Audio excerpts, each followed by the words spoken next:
기본을 얘기하면 어떻게 좌파입니까? 기본을 얘기하면 상식인 것이고 기본을 얘기하면 그것이 원칙인 거지. 정부나 국가가 기본사회에 대한 시스템을 만들어내지 못하게 되면 사회적 갈등이 엄청나게 높을 수밖에 없습니다. 벌써부터 지금 가관도 아닌 단어들을 쏟아내놓고 있어요. 지금은 준비할 수밖에 없는 상황이라고 저는 생각을 해요. 왜냐? 누가 누구를 이겨먹었느냐에 대한 그 이미지만 어떻게 원색적으로 비난할 건지를 이준석 후보와 김문수 후보가 연구를 해올 거라고 봐요. 오늘 밤 8시에 이제 제2차 대선 후보 TV 토론이 열립니다. 지난번 토론 이후에 상당히 그 관련된 얘기들이 이렇게 오고 가고 하는 걸 보면 역시 대선 후보 TV 토론은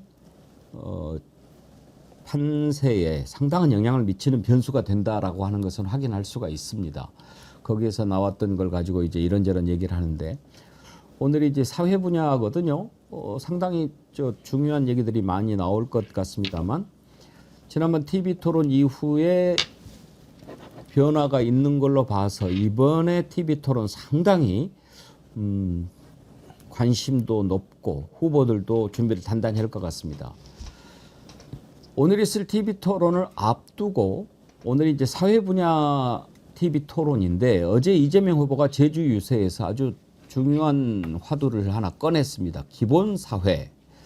기본사회가 뭔지 그리고 어떤 것인지 한번 좀 오늘 그 부분을 놓고 토론이 이어질 것 같은데 어떻게 보면 이니셔티브를 쥐고 가는 차원에서는 저는 괜찮은 전략이라고 봅니다. 사회 분야 TV 토론을 앞두고 기본사회라고 하는 공약을 제시하면서 토론의 주도권을 쥐는 것이라고 볼 수가 있는데요. 일단 기본사회 부분을 강조했던 어제 제주 유세 장면 한번 들어보시죠.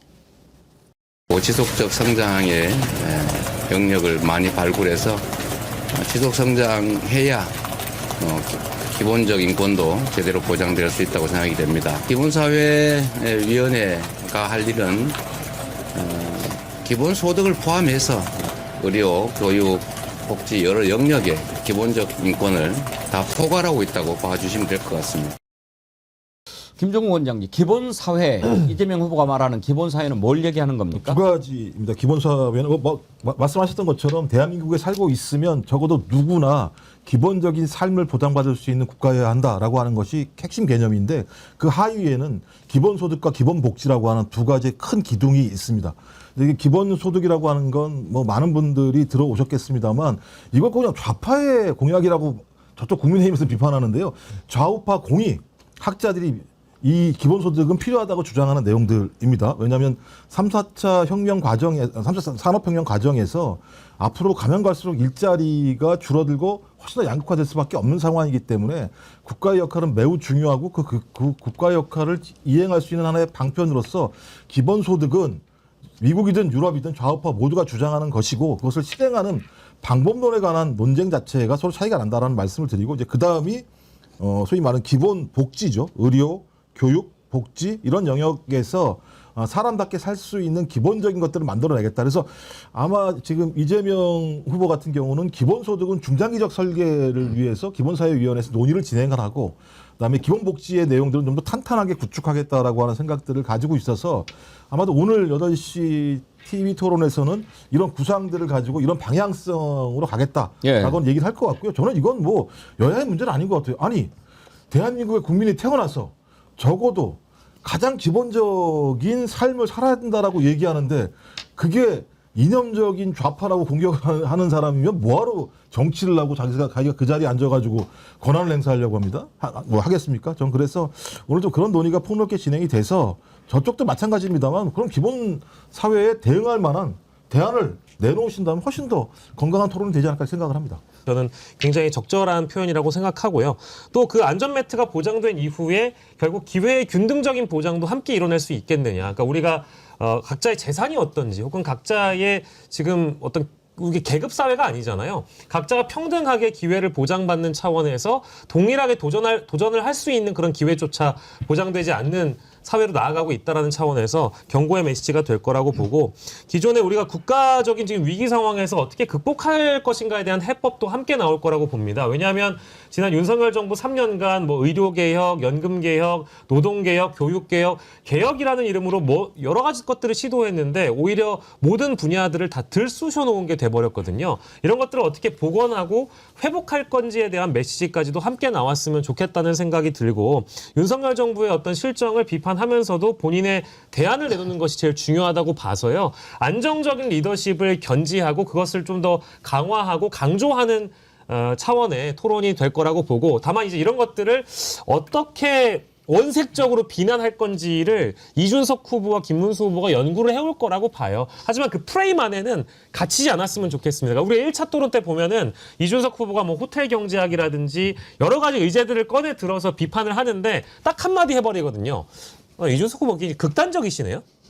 네? 극단적이시네요. 그럼 모든 얘기에 맥락이라는 게 있거든요. 이렇게 해버리니까 이준석 후보가 극단적인 사람이 돼버렸어요. 이제 그렇게 치고 나가는 전략도 한편으로는 역공적 차원에서는 중요하다. 이 말씀까지 함께 드립니다.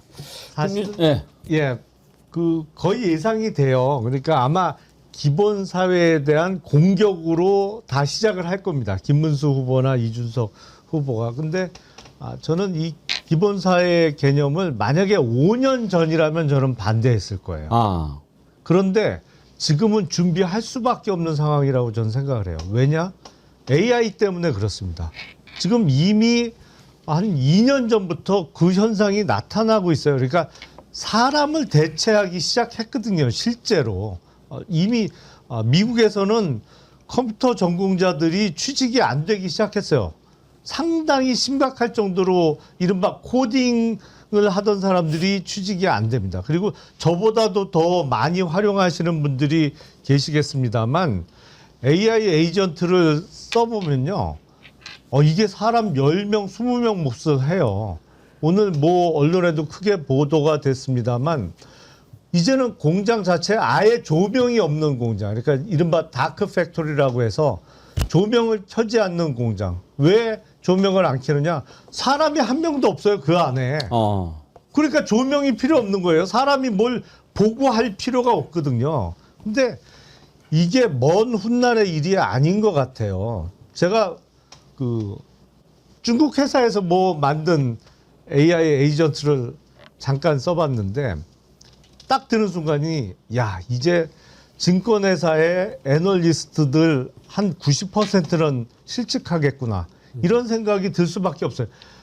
정말 훌륭한 어떤 보고서를 만들어내는데 불과 몇 초 내지는 길어야 1, 2분이면 끝나는 세상이거든요. 그러니까 10사람, 20사람이 했던 일을 그냥 한 사람이 AI를 활용해서 하면 끝내버리는 세상이 이미 도래했고 그래서 사람이 AI로 대체되는 그게 이른바 피지컬 AI까지 더 활용도가 높아지면 제가 보기엔 2, 3년 내에 도래할 가능성도 매우 높습니다. 그러면 AI에 대체된 사람들이 그러면 월급도 못 받고 직장도 없이 그냥 굶어야 되느냐? 그런 사회는 우리가 바라는 사회가 아니잖아요. 그런 의미에서 이미 기본 사회에 대한 그 준비는 시작을 했어야 된다. 그게 의료 복지뿐만 아니라 사실은 몇 년 이내에 이른바 기본소득 개념을 갖고 우리가 행복하려고 기술 개발도 하고 과학기술 다 발전시키는 건데 그것 때문에 대부분의 사람들이 불행해지는 사회가 되면 안 되잖아요. 그렇게 이야기를 풀기 시작하면 아마 기본 사회를 공격했던 김문수, 이준석 후보가 나중에는 초라해질 겁니다. 그리고 앵커께서 말씀하셨던 그 안전 매트라는 표현 네. 되게 중요하다고 말씀하셨는데요. 유럽에서는 이거 사회 안전망이라고 그랬어요. 그렇죠. 그러니까 제가 매트라고 얘기하는 건 국민의 사랑이에요. 망에서 떨어지면 이게 좀 휘청휘청 됩니다. 매트는 두터운 거예요. 받쳐주죠. 그러니까 넘어진다고 하더라도 안전망도 제가 볼 때 쉽지 않은 겁니다. 넘어져도 받쳐주는. 이런 상황이어서 전 안전 매트라는 얘기는 참 두터운 기본 복지를 하겠다라는 뜻에서 매우 중요한 단어 중에 하나라는 생각이 들고 그 말씀하신 김영남 의원님 말씀하셨던 것처럼 앞으로 미래 사회는요 3분의 1은 고도의 숙련도의 지식 노동을 가지고 노동하는 사람들이고요. 3분의 1은 아예 노동을 못하는 사람들이에요. 아예 그냥 실은 3분의 1은 마이크로한 노동이라 그래가지고 단타 노동 같은 경우를 하는 경우들이 많아서 매우 예를 들면 안정적이지 않은 사람들이에요. 이런 사회로 갔을 때 정부나 국가가 기본 사회에 대한 시스템을 만들어내지 못하게 되면 사회적 갈등이 엄청나게 높을 수밖에 없습니다. 그럼 이런 리스크를 막자라고 얘기하는 거에 대해서는 여도 야도 있을 수가 없어요. 유럽만 조금 나가도 이런 얘기 만약에 기본 사회가 좌파라고 얘기하면 욕을 다 먹는 사회인데 우리나라 정치인들 같은 경우는 공부를 안 하나 봐요. 그럼 공부를 안 하고 마구잡이로 그 얘기만 하면 좌파래요. 기본을 얘기하면 어떻게 좌파입니까? 기본을 얘기하면 상식인 것이고 기본을 얘기하면 그것이 원칙인 거지. 전 그래서 오늘 그걸 좀 이재명 후보가 세게 좀 얘기해가지고 정신 차리라고 좀 했으면 좋겠어요. 이미 어제 양산에서 AI가 이제 시대로 전환되고 이미 지금 과정에 있잖아요. 상당 부분 대체하고 있고 인력을. 그래서 그러면 많은 사람들이 실질적으로 일자리를 잃고 나면 벌이가 없는데 조세로만 이 사람들의 어떤 기본 소득이나 복지 부분을 보장이 안 되는 거 아닙니까? 그래서 지난번에 한번 얘기를 꺼냈던 K 엔비디아 모델 같은 것들을 이 재원을 충당하는데 뭔가 있어야 될 거 아니겠어요? 이제 그런 식의 설명이 필요한 것인데 국민의힘은 지난 토론회에서도 그랬습니다마는 그래서 제가 느낀 거는 이재명 후보가 역시 1등 후보는 1등 후보다. 1위에 대한 공격이 너무 거칠다. 그리고 말끝마다 꼬투리 잡아서 계속하고 있는데 사실 지난 토론에서 끝나고 나서 그들이 꼬투리 잡았던 커피 그 원두 120원하고 무슨 호텔 경제학만 남았잖아요. 그러니까 자기들이 정책이 무엇인지는 지금 얘기를 못하고 있고 전부 다 민주당과 이재명 후보의 정책과 공약에 대해서만 공격을 하고 있거든요. 그래서 지금 이 기본사회위원회나 기본소득 그다음에 뭐 기본복지 이런 것들에서 얘기를 어제 꺼내놓은 것도 오늘이 이제 사회토론이니까 미리 비전과 화두를 던져놓은 거거든요. 양산에서. 그런데 이거 가지고 벌써부터 지금 그 가관도 아닌 단어들을 쏟아내놓고 있어요. 제2의 IMF니 무슨 질러노믹스니 말도 잘 만들죠. 자기네들이 정책이 무엇인지는 얘기를 못하고 있는 거거든요. 준비가 안 돼 있으니까. 그래서 역시 1위가 감당해야 될 몫이 아닌가 그런 생각하는데요. 그 여태까지 잘 풀어서 얘기해 왔던 것처럼 그리고 예. 이제 변함없이 이 정책들을 잘 얘기하면 될 것 같습니다. 근데 뭐 아무리 그렇다고 하더라도 이번 토론회에서 한번 좀 지켜봐셔야 될 게 그 1차 토론회도 그랬습니다만 그 1위 후보가 그랜드한 여러 가지 그 어떤 국가 비전과 목표 이런 것들을 제시하는 자리고 그걸 좀 충분히 설명할 수 있어야 되잖아요. 근데 질문을 해놓고 10초 안에 설명을 하라고 하라든지 그 공약 자체를 세 가지로 구분해가지고 얘기하라는 이런 막대 먹은 질문이 좀 안 나왔으면 좋겠고 질문을 한 다음에 그럼 들으려고 해야 될 거 아니에요. 그 듣는 자세조차 보여주지 못한 후보에 대해서 비판이 나와야 되는데 이건 마치 토론이 끝나면 누가 누구를 이겨먹었느냐에 대한 그 이미지만 언론이 이렇게 캡처 떠가지고 마치 옮겨주듯이 하는 보도도 좀 굉장히 좀 불편합니다. 그래서 그런 대목들은 좀 잘 보셨으면 좋겠습니다. 지난번에 이준석 후보가 이재명 후보한테 US 뭔가 뭐 아냐고 막 물어봤잖아요. 김영남 의원님은 그거 알아요? 그 스테이블 코인하고 그거 얘기한 건가요? 예. 그거 모르면 안 돼요? 그런 거 물어보면 너는 정어리 아냐? 이렇게 물어보고 싶다라니까요. 70만이 알고 있는 아니 정어리. 사실은 그런 게 그 토론하면서 기본적인 자세가 안 돼 있는 건데 지역적인 것 하나 준비해 갖고 이거 알아 몰라 당신 이거 모르지 이런 식으로 아니 그게 사실은 그 토론 시간이 제한되어 있는데 안들 그걸 장황하게 또 자기가 아는 걸 설명하는 게 모양새가 우습잖아요. 그리고 질문하는 사람이 정말 몰라서 질문하는 게 아니고 함정 파놓고 질문하는 건데 그거를 일일이 응대하는 것도 우스운 모양새고 그런 자세 좀 안 보여줬으면 좋겠어요. 토론할 때. 예. 그리고 저기도 재밌는 게 아리백 얘기가 나왔잖아요. 예를 들면 자기들은 이제 이준석이나 김문수는 원전하겠다는 건데 원전에서 발전해가지고 제품 만들어내면 수출을 못해요. 수출을 못하면 우리나라 같은 경우는 경제가 무너질 수밖에 없는 상황이에요. 그러면 원전을 대체할 수 있는 재생에너지를 어떻게 만들 것인가라는 얘기를 해야 되는데 재생에너지를 주장하게 되면 또 좌파라고 얘기하고 재생 안 된다는 얘기하고 그러니까 세계적인 추세를 전혀 모르면서 이번 선거만 이기면 아니면 이번 선거에서 내가 조금만 유리한 구도를 만들면 된다라는 생각을 가지면서 나라 경제를 말아먹으려고 하는 얘기들을 대놓고 하고 있는 상황을 보면서 전 적어도 이제 국민들이 이런 부분들을 정확히 알아서 뭐 TV 토론은 그렇다고 하더라도 좀 일상적인 삶에서도 좀 그런 말씀들을 좀 많이 해주셔야 될 필요가 있을 것 같아요. 저 얘기가 얼마나 문제가 많은 것인지에 대해서. 예. 자, 오늘 밤에 있을 2차 TV 토론 한번 좀 지켜보도록 하겠습니다.